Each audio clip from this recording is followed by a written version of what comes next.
दो चार युवक ने एक बार कबीर साहब से कहा, बाबा है हो इना वो सुने छ तोरा नगमाज कलाक बढ़ी गेलो छ ना।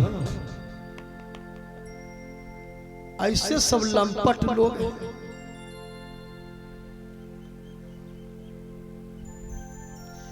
कबीर साहब आए, दो चार युवक ने कहा, बाबा इना सुनो तो कौन राम का माने जो पहले बोलो। कबीर साहब ने कहा, अच्छा ये बताओ कि कितने राम को जानते हो। कल क्या मैं जाने तन नहीं छो, साधु महात्मा बोले उले जो हम सुने छो, कोनो हम सत्संगी नहीं छो।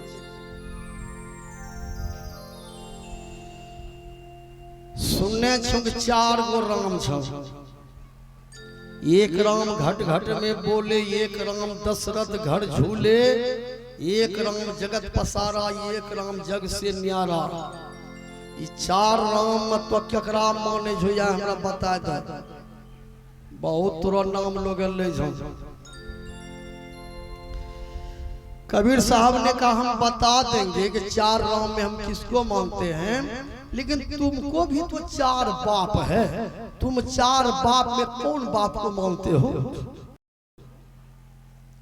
4 युवक ने करके, बाबा यह बुझो कि हम गोस्सा का थाम ही ले छे, नहीं तोरो या तार ही अलगी जेती। 4 गो बाप छे हमरा, 4 गो राम छे, लेकिन 4 गो बाप छे हमरा। कबीर साहब ने कहा, तुमको 4 बाप है। कल के तो ही फरछा को केना जे 4 गो बाप। कबीर साहब ने कहा, एक बाप तेरे दादी के बाड़ो, तोरो दादी के बेटा के लगता। कल के पिताजी कल के गिनती करो। एक बाप तेरे दादी के बाड़ो, एक बाप तेरे चाचा के भाई, एक बाप तेरे नाना के जमाई, एक बाप तेरे फुफा के साड़ू। 4 बाप में कौन बाप को मानते हो। 4 कल के है जोड़ है तब अंतिम कल के 4 मिला के हो। कहा, राम वही है। राम का नाम भले 4 है, लेकिन राम एक है। सोई राम घट घट में बोले, वही राम। कैसे? ईख में मधुराई, सिंध में नमकाई, तिलों में तेल जैसे शीतलता है ओले में, नीम में कड़वाई, मिर्च में तीक्ष्णता, दूध में घृत सुगंध जैसे बेले में, आम में खटाई, अग्नि में उष्णताई, सोरे में खारापन, रुई जो बिनोले में, काष्ठ में छिपी अग्नि, बीज में छिपा वृक्ष, ऐसो श्री राम छुपे हैं प्राणियों के भी चोले।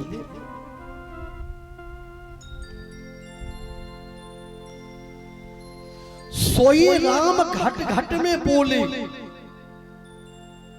सोई राम दशरथ घर झूले, वही राम उनके यहाँ जन्म लिया। सोई राम जगत पसारा। कितना काड़ा व्यवस्था है। दुनिया बनाना, बनाकर चलाना उन्हीं का काम है। बड़ा जोरदार उनका इंतजाम है। जल के ऊपर थल है, थल में आसमान है। बिन खंभे का मकान ये गजब का ये जहान है। सारे जहां के हाथों में उनका लगाम है। बड़ा जोरदार उनका इंतजाम है। एक टोकरी मिट्टी पानी पर फेंक दीजिए, पानी के ऊपर में मिट्टी नहीं रहेगा, गड़गड़ा के नीचे। लेकिन इतना बड़ा पृथ्वी कहाँ है, पानी पर। बोरिंग गलाइए, ट्यूबवेल गलाइए, पानी निकलेगा। इसका मतलब है पृथ्वी पानी पर है। कैसा काड़ा व्यवस्था है। आप लोग मकान बनाते हैं, बीम देते हैं, पिलर देते हैं, इतने बड़े छत पीटने वाले को देखिए, कहीं पिलर है। बच्चा आदमी को हेलीकॉप्टर पर बैठा कर खोजने के लिए पिलर भेज दीजिए, लौटते लौटते 95 बरस हो जाएगा, पिलर का पता नहीं लगेगा कहाँ पर पिलर है, बीम है। पूछिएगा पिलर का पता लगा लो, केना होलले चक्की गए।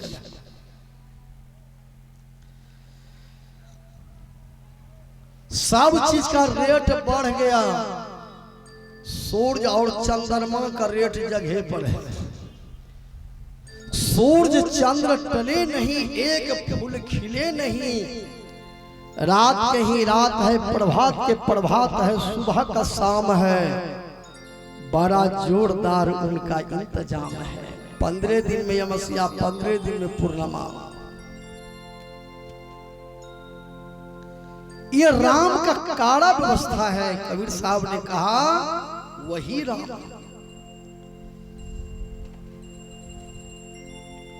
युवक ने कहा बाबा अच्छा राम रहे कैठा। कहा राम का घर एक जगह नहीं है। कहा तब वह सर्व व्यापक है, सब जगह हरि व्यापक सर्वत्र समाना। प्रेम ते प्रगट होई में जाना। परमात्मा सर्व व्यापक है।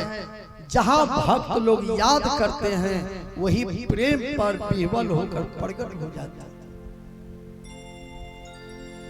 युवक ने कहा बाबा इन सुनो, तोरो बात बहुत पकड़ लो।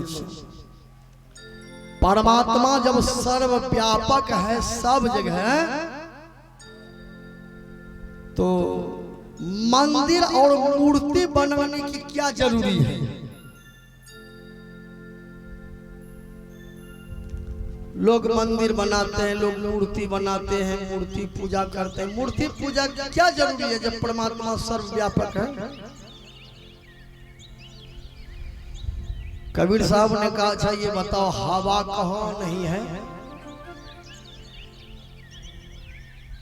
चारों युवक करके हवा भी सब जगह से, कोनो एहनो जगह नहीं है जहाँ हवा नहीं है। कहा जब हवा सब जगह है तब पंखा क्यों लगाते हैं? कलगारी बाल बिना पंखा हवा ते हम लागत हम जी। तो कबीर साहब ने कहा हवा सब जगह है, लेकिन बिना पंखा का हवा ले नहीं सकते हैं।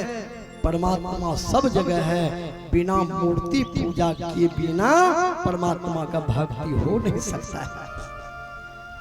पंखा के माध्यम से हम हवा लेते हैं, तो मूर्ति के माध्यम से हम परमात्मा का भक्ति करते हैं, पूजा करते हैं।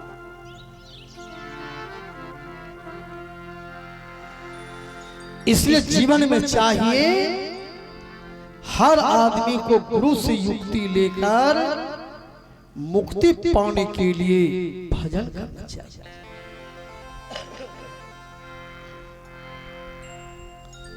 गोस्वामी जी ने कहा सठ सुध नहीं सत्संगति पाई, पारस परस कुधात सुहाय।